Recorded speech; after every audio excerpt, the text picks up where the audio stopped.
So welcome to this webinar. It's from Cumbria Tourism and the Lake District Foundation, and it's on the Low Carbon Lake District Grant Fund.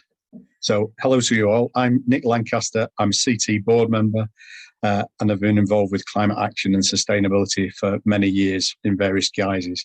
But today I'm here to chair the session and hopefully learn from both our speakers and also from your thoughts and your participation.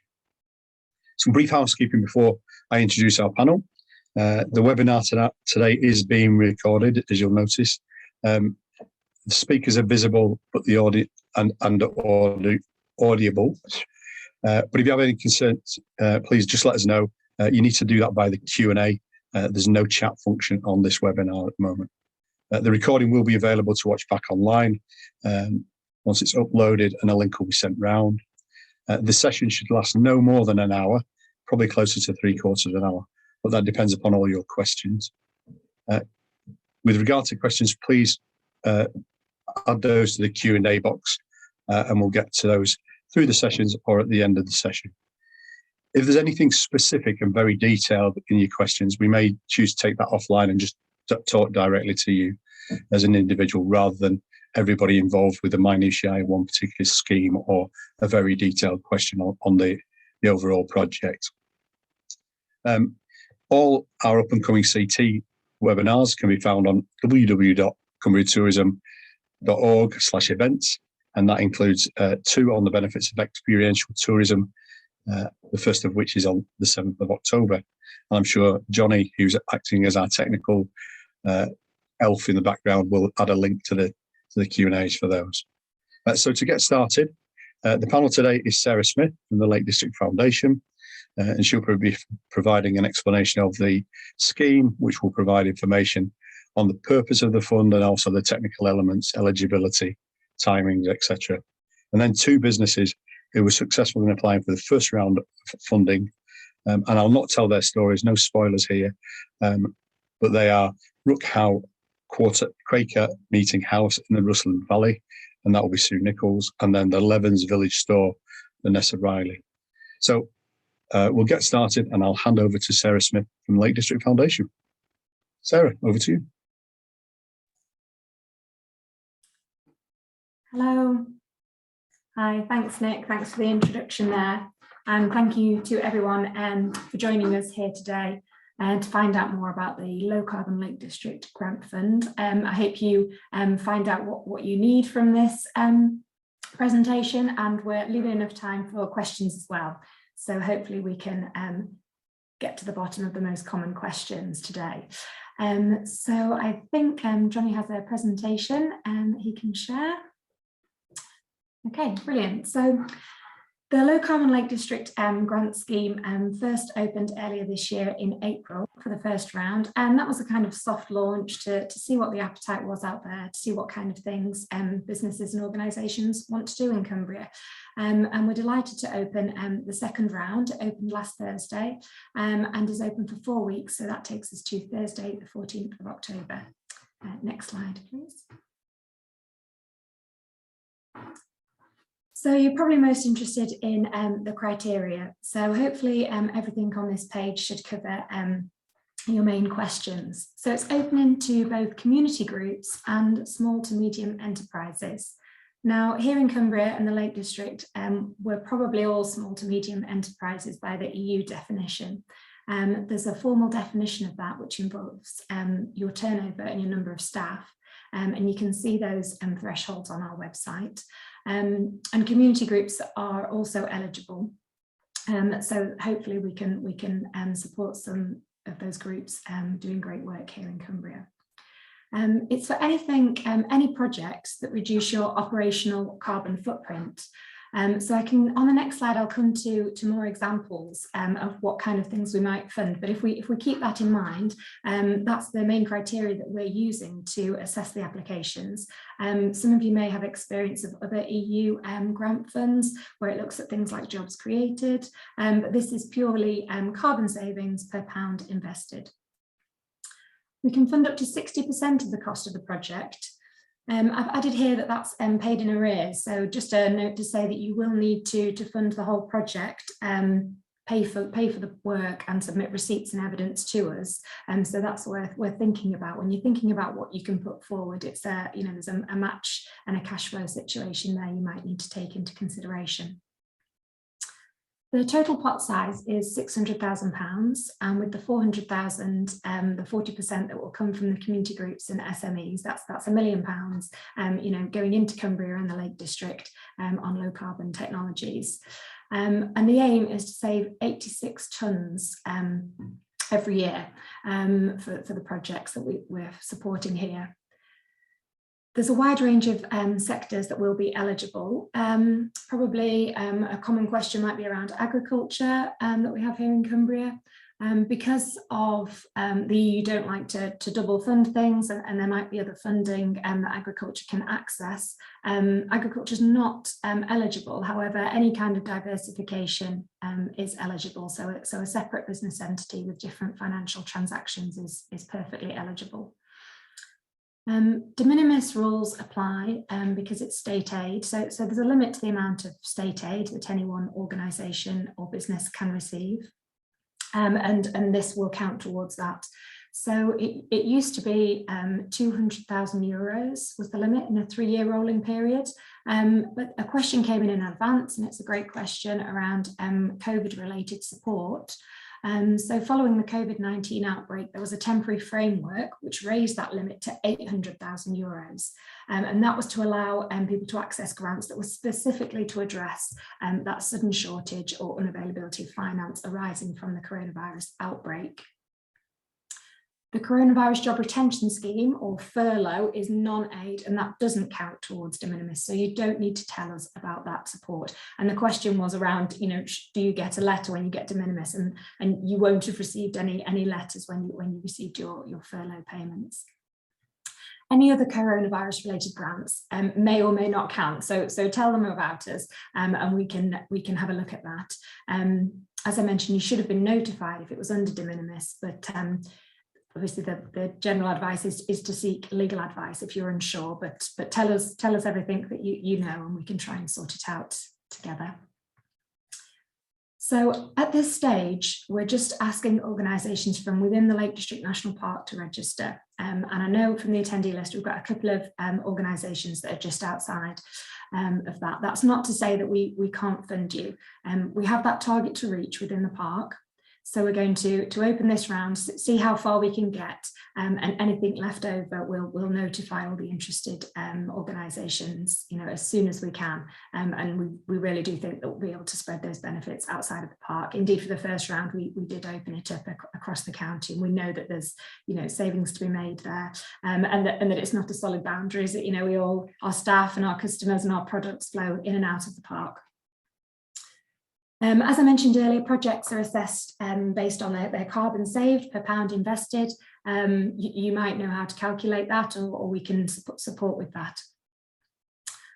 And finally, a solid kind of criteria that we're working towards is that all of the funds need to be spent by March 2023 at the latest. So we're asking that projects commence within 6 months of a funding offer and are completed within the next 12 months, obviously up to that March 2023 deadline. I've had a question around the deadlines and how much needs to be in place before submitting an application. At this registration stage, we just want you to tell us about what you might want to do.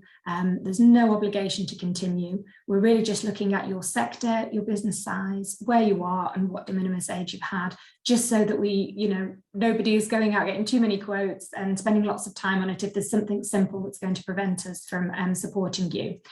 So once we've assessed those in a month's time, the next step will then be to tell us about your current energy use, what you actually want to do, how much carbon it will save, and things like that. It's only further down the line that we'll need quotes and more detailed costings.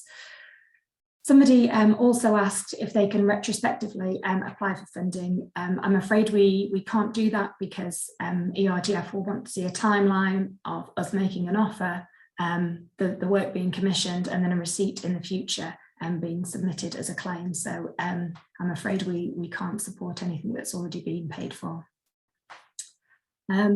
Next slide, please, Johnny. Thank you. So here we have some examples of projects that we might fund. They come under two broad categories. So that's low carbon energy generation, or we might think of them as renewable energy generation. Things like solar PV, solar thermal, biomass, anaerobic digestion, small hydropower, ground and air source heat pumps. And we've had some applications in those categories already. So that's been really interesting to see the type of projects we can do here in the Lake District. And then also energy efficiency projects, which so looking at the above, you might think that none of those are possible on your premises or within your organisation, but perhaps there's some energy efficiency projects you can look at. A very simple and effective project, for example, is LED lighting. If you have a big demand for lighting currently, a change to LED will make a huge difference. And indeed upgrades to efficient appliances, as we're going to see from the Levens shop soon. We'll hear all about that. I've put on here sustainable transport, such as vehicle charging points. It is difficult to quantify carbon savings from the vehicle charging points. If you have an operational fleet and you know your mileage and you're going to be switching to electric, that's relatively straightforward. For your staff using them, it can get difficult if you want to charge them for the charging, for the use. Obviously, ODF don't want to see any money being made off any infrastructure that they fund. But interestingly, Charge My Street, just last Thursday as well, launched a new scheme called Charge While You Sleep, which may be of interest to some of the attendees here. It's aimed specifically at the overnight hospitality sector. So it gives you options to fund the installation of the charge point and also make some money back. You can charge your guests for the use of that electricity. So total project costs ideally will be below £25,000. That makes it quite straightforward for us to be able to support you. If, however, you think that your project is going to cost over £25,000, so that's a single project, you can do multiple things that come in as long as each of them is less than 25. If it's going to be over £25,000, significant procurement rules and restrictions will apply. The link to those restrictions is on the webpage. It's about writing a very specific advert that's advertised fairly for 10 days. So that's on your website or some other place that everyone can access.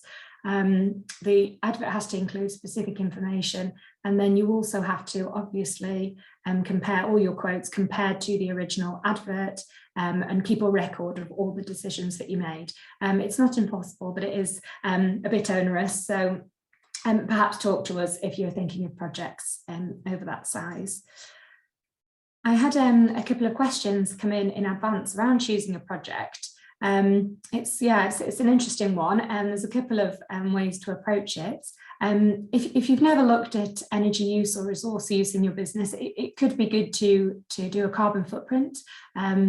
Luckily, Cumbria Action for Sustainability have just produced a free carbon footprinting tool that you can find on their website. You can also get in touch with them for advice on how to fill that in.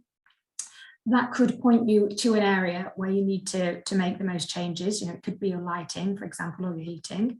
And alternatively, as we might hear from some of the businesses that are here today and some of the case studies, there'll be some projects that just really interest and engage you and your staff and your visitors. And that's equally valuable to go ahead with those kind of projects, to keep the momentum going and engage with them and engage with the outputs as well. If you're still struggling, please do get in touch, and we can try and find a way to help you choose what to do. So next slide, please, Stella. Just a bit here about the process. When we're in it and we're dealing with us, it seems we know where we're up to, but I can imagine it can be frustrating if you're applying and you want to know how many steps are involved. So the first step is the registration form, and that's what's currently open, where you just tell us about your organisation. If your organisation is eligible, we'll ask for an expression of interest where you can tell us about your project ideas. If those look like the kind of technologies that we know save carbon and we know are likely to work, we'll then ask for a full application, which is where we'll ask for your quotes. If your project is selected by the panel to go forward based on the carbon savings per pound invested, we'll send an offer letter and a funding contract. And once that's been signed, you can go ahead and commence your project. And then the final step will be submit evidence to us. So that's evidence of the project spend. It's evidence that the project is in place and that it's been publicised the way ERDF like to be publicised. So with appropriate logos, and we have a plaque that we can send to you to make sure that you comply with those that side of things. And the final slide, please, Jenny. So just a note to say that obviously it looks like it's a detailed process, but we try to be as supportive as possible, and hopefully the people we have here doing case studies have found that was supportive enough to help them to get through the system. And we're looking to connect like-minded businesses and organisations as well, because very aware that these pots come and go, and in the meantime we all need to keep in touch and share learning and build on the legacy of this. This is a cash injection to overcome those barriers, but there might be other barriers as well that we can support each other to overcome. We're collating project case studies. We're going to hear from 2 of those today, and we hope to have many more of those soon. And we can also link you up with other funders. If your project's not quite right for this fund, we don't want to close the door on you. We can put you in touch with some other funders working in the county. So this is our chance to make a real difference to the sustainability of Cumbria and create a greener future, supporting green jobs within the county. On the next slide, Johnny just has our contact details on there. So hopefully that's been a good overview of the fund, what it's trying to do and how you can apply. So I'll hand over to Nick, who's going to introduce our case studies. Well, just before you go, Sarah, there's one question coming which says, do you have a list of recommended or trusted local suppliers? We don't currently, I'm afraid. We can't collate that. I think that CAFs do have one because of the work they've been doing for warmer homes. But it's a shame that we can't, because it's interesting that for some projects finding a supplier is a challenge. But I'm sorry that we don't have one of those. Perhaps I wonder if there's a way I can connect you with like-minded businesses, or businesses have looked into something and there might be a way there to find some local suppliers. And as you say, I think CAFs have a fairly extensive directory on their website as well, so they're a good resource base. Yeah. Okay, so thanks very much, Sarah. I don't think there's any other questions at this stage, so I'm going to hand you on now to Sue Nichols from Rook Howe Quaker Meeting House. And she's going to explain about their experience of the funding and what they've done with that subsequently. Over to you, Sue. Hi, I'm Sue Nichols. I'm the development manager of Rook Howe Quaker Meeting House, which is in the Rusland Valley. And it's a 300-year-old Grade 2 star-listed place of Quaker worship, which has been a place of Quaker worship for 300 years. It's a very old and quite damp building, which is very challenging in terms of heating. And over the last 2 years, we've been working with a conservation architect and a conservation builder to try and address that. So we've had a French drain built around the building, and we've started to renovate some of the very old stone floors, which were so damp they had mushrooms growing out of the earth in between the stones. So we've started some of that work. And when we heard about the grant for the low carbon grant, we were kind of on the journey of exploring about a more sustainable way of heating the building. So we'd already started to research about ground source heat pumps, air source heat pumps, biomass boilers, and to see what might be the most effective for Rook Howe, because at the moment it's got electric heating, which is incredibly expensive, and also it doesn't really heat the building terribly well. So to cut a long story short, we decided to go with the air source heat pump. The we've got some other funding to continue from Historic England to continue the renovation of the stone floors. So the stone floors now have limecrete underneath them, and pipes ready for underfloor heating. So what we didn't have was we didn't have the funding actually for the heat source. So the grant we've got from the Lake District Foundation is going to be for the air source heat pump, but it's also going to be from for some improved loft insulation. So we're going for hemp loft insulation, which our conservation builder, Stephen Grindrod, has recommended to be the best for our building. The process was really straightforward to apply. I really liked the idea that you filled in a form of an expression of interest, and then they came back to you say, yes, you're eligible, now do the work in putting in the application, rather than putting in masses of work into an application and then finding out you're ineligible. So that was really helpful. CAFS, Molly Hogg at CAFS was really, really helpful, because she worked with our heating engineer to really work out what our carbon footprint was and what the carbon saving would be. So I'd really encourage you to get hold of CAFS, that's Cumbria Action for Sustainability. They were very, very helpful. And we actually worked out that with the new air source heat pump and with the increased loft insulation, we could potentially be saving 10 tons of carbon a year, which is just phenomenal. It's great. And that's also kind of balancing with a conservation building that the planners will only allow us to do certain things. So we actually found out last week the Lake District National Park have accepted our planning application, which is fantastic. They weren't adverse at all to the idea of the air source heat pump. There was just a few details about where it was going to be placed, but they were clear they wouldn't do other things like double glazing, obviously in a grade 2 star listed building.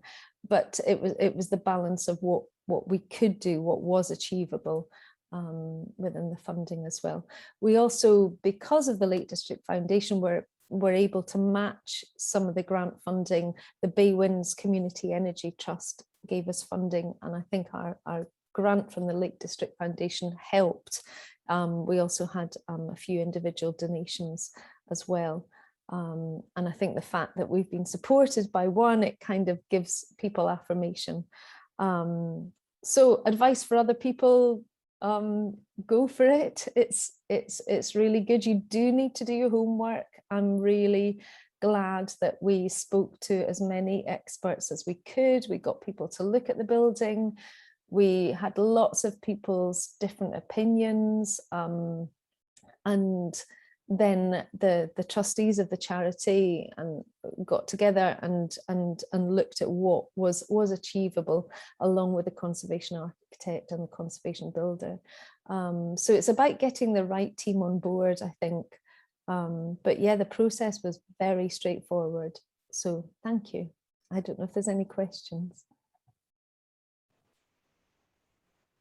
So I can't see any questions at the moment from you, Sue. So thank you very much. Really interesting and fascinating to see it working within such a restricted environment, really, as a grade 2 style listed building.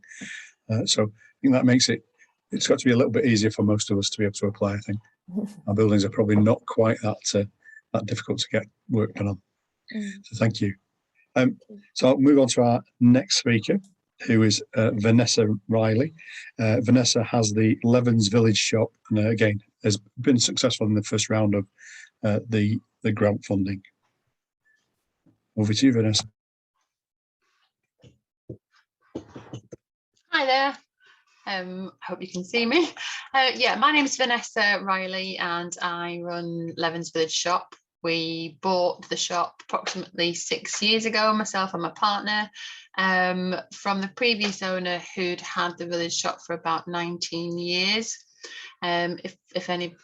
lots of you won't know, but Levens is a medium-sized village. I think there's about 1,300 people, and we were always well supported, and the support has been growing, especially during lockdown, when people realised that actually, although we're just a very small shop, we could stock more than they were expecting, and they could do quite a lot of their shopping here. So that was really good, and partly because of the increase in the amount of customers that were visiting us, we then decided that we really would like to refit the shop.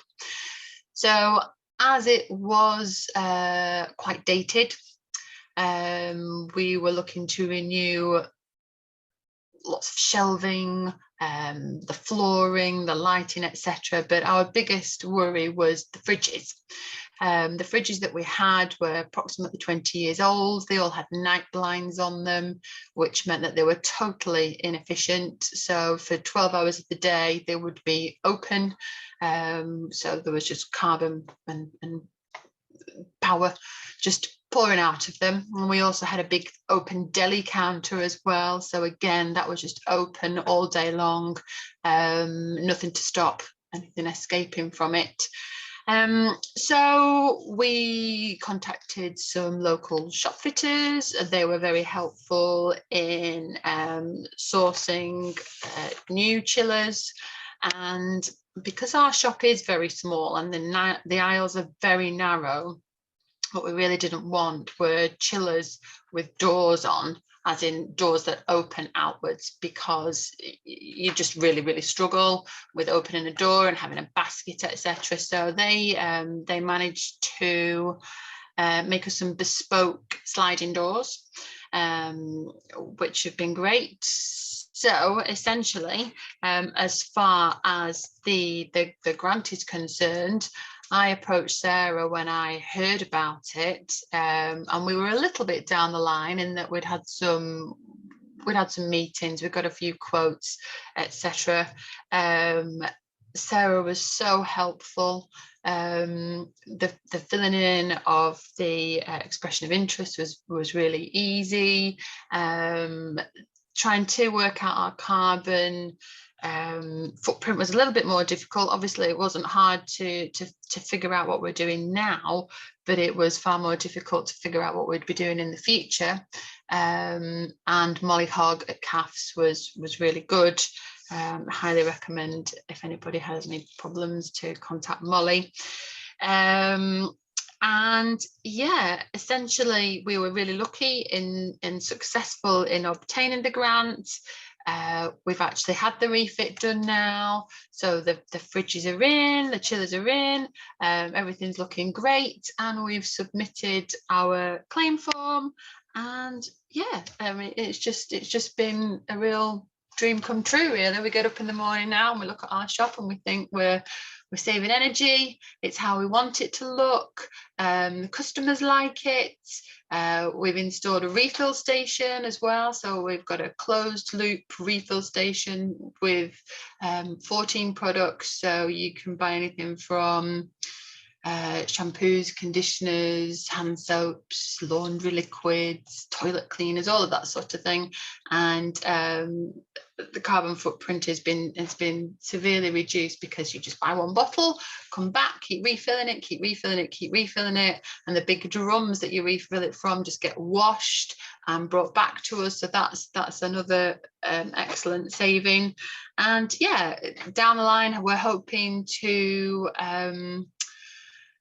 have some UV solar panels on the roof, if that's at all possible. Just depends on when we can find the funds for that. But yeah, that's our little story in a nutshell. Brilliant. Thanks very much indeed. I've got a couple of questions. Oh no, sorry, one question, which is, can we see your new look shop? Oh, how would I do that? I think the easiest way is probably to call in, isn't it, and spend some money with you. Oh yes, absolutely. That's an I thought so. excellent response. I'm Yes, sure you'll be. Levens and I'll show you around. I'll make you a brew. Yeah. So thanks very much, Vanessa. Thank you. So I think we've got some more questions, but more general questions. So perhaps, Johnny, you can bring everybody back together and we can farm those out and around.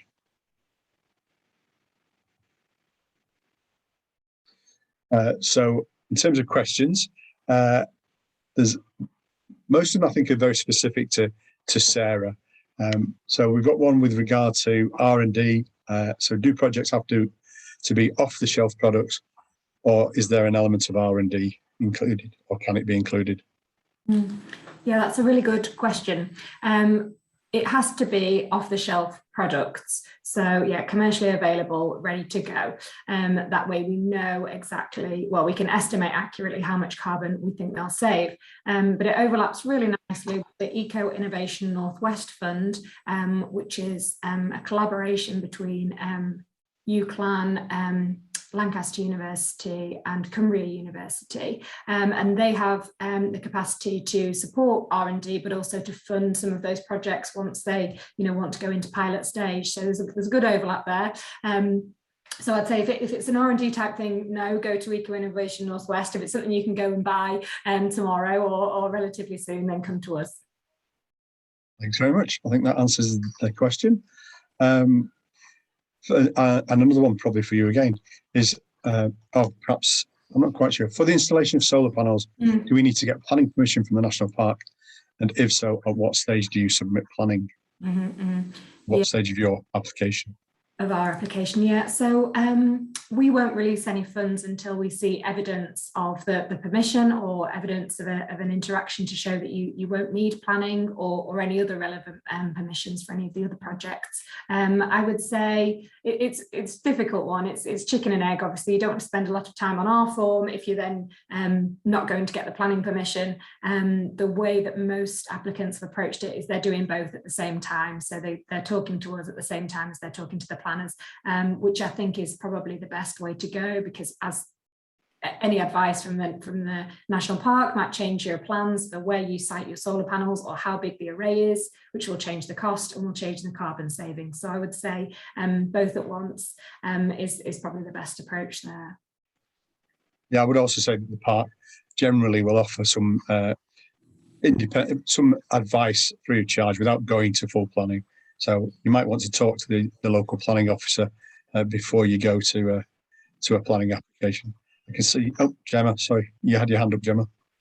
It was just to say the same thing, Nick. They're great if you just get in contact with them and you can have an informal conversation, and they normally give you sort of a vague idea of whether it's something that they would entertain or not, really. Yeah, thank you. And another one, Sarah, for you. Assessment of carbon. So you say it's assessed on how much carbon is saved per pound. Is this assessed over a set time frame?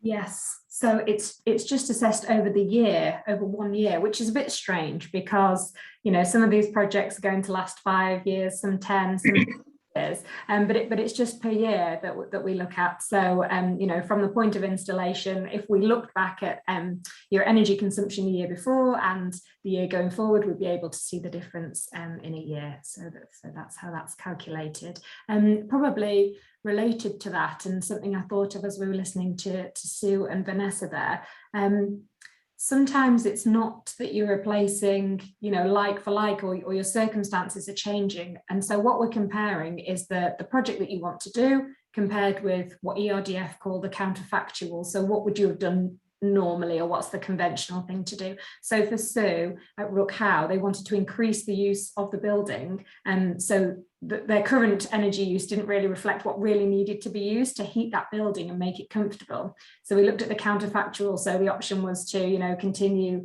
burning the oil or gas with the existing radiators, compared with doing something completely different. And again, with Vanessa, it was a case of replacing them with the cheapest standard fridges, or continue with the ones she had, or going for the more energy efficient ones that were more expensive. And that's the point of this fund, to enable us to access those products that might be a bit more pricey now, but deliver the carbon savings. Okay, thank you. And another question has just come in. As a lot of energy conservation ideas will require having more electricity, i.e. switch gas. Do you know how easy it is to get your single phase electricity upgraded? Would any upgrade be part of the proposed grant application? Yeah, this question's come up quite a bit with electric vehicle chargers, specifically in some areas. The upgrade to the supply is part of the cost. So we can consider that as part of the grant application. But I think can I let Gemma add some more information there about kind of how we might start to approach that more strategically? In terms of an electric vehicle charging network, this is something that is being discussed as a county at the moment, and as a group pulled together to actually try and produce a strategy for Cumbria as a whole.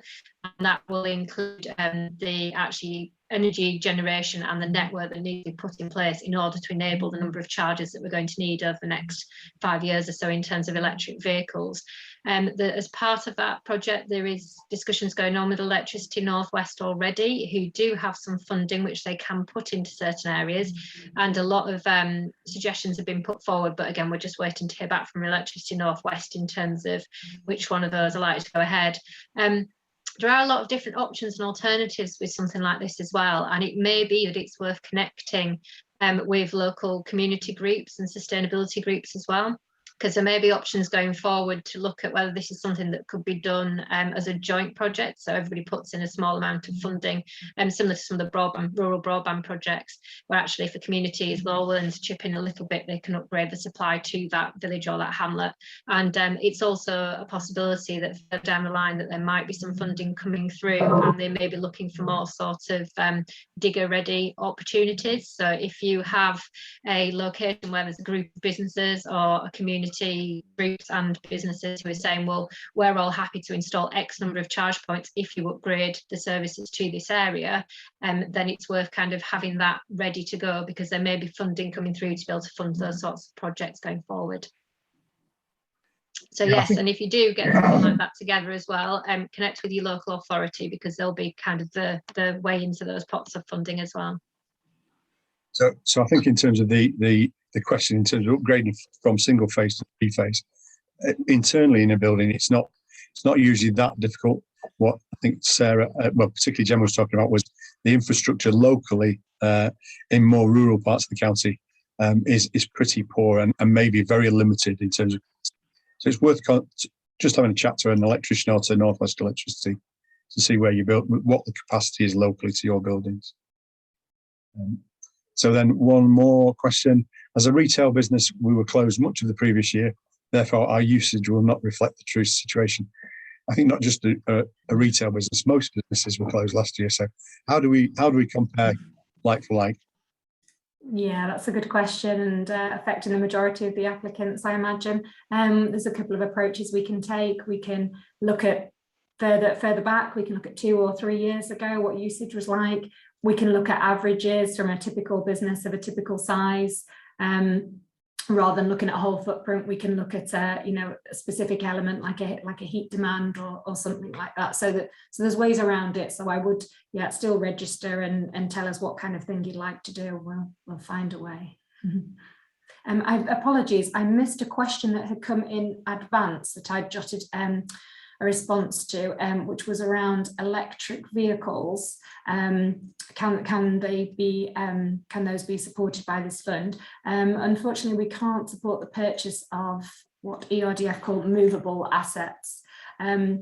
You may have seen in the past some funding, perhaps for some organisations to lease vehicles, but we can't support the lease of items, and we also can't support the movable assets. So I'm afraid we can't. As I mentioned, we can support electric vehicle chargers, perhaps for your own fleet, but it does get complicated if you want to start charging people for the use of that charger. So once again, I would point people towards Charge My Street for that.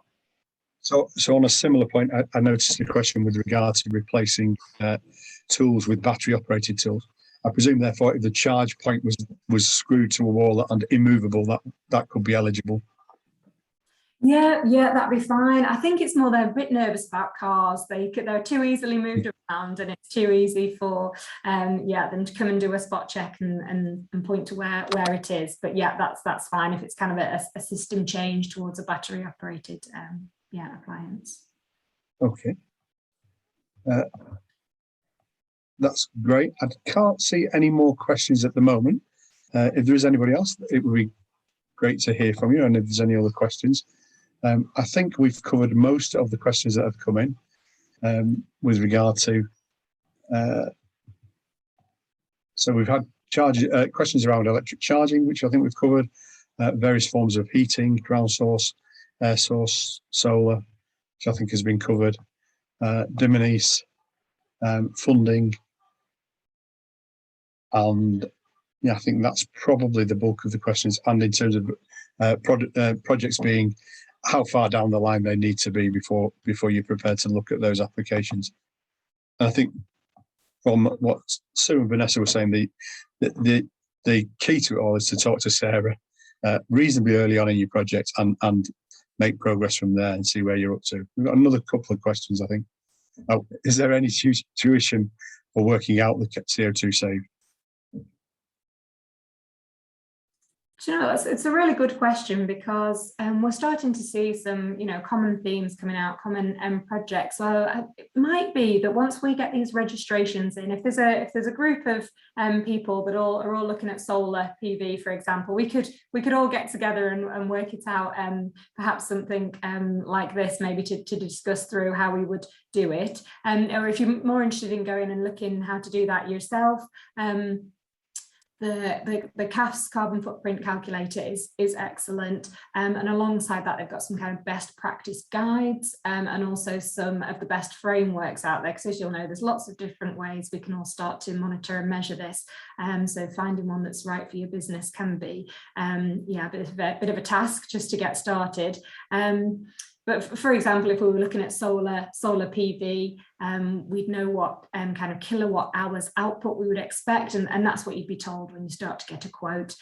So then we know that any of that electricity that's generated from the solar panels, as long as you're using it and would have been using it anyway, you're not drawing down from the grid, and we know the carbon emissions of electricity that's drawn down from the grid. So it's all the savings that come from that. But yeah, if there's anything. If you want to know something more specific, just drop me a line, and maybe if there's a commonality in the questions, we can all get together again. I think there's also a comment that with regard to us not using the chat function today, and that was really around that sharing of best practice and generating the ideas of how you might tackle a problem. Again, I would point to CAFs. They've got some supported workshops available out there, which fill that gap, and actually will put you in touch, as Sarah says, with people who are like-minded and perhaps have similar projects on the go. But it's great to hear that Lake District Foundation might be looking at those sorts of things as well. So I think that looks like all the questions we have currently out there. So I think that probably draws us to a close of this webinar. We've taken 45 minutes. I think it's been really instructive, really informative. I think Vanessa and Sue enthusiastic, but also delivered their projects. And I'm sure both of them would love to see you at some stage if you're more curious about what they've done and how they've done it. So thank you very much for you all, and thanks for your attendance. And we'll call it a day at that. Thank you. Thank you. Bye. Bye-bye.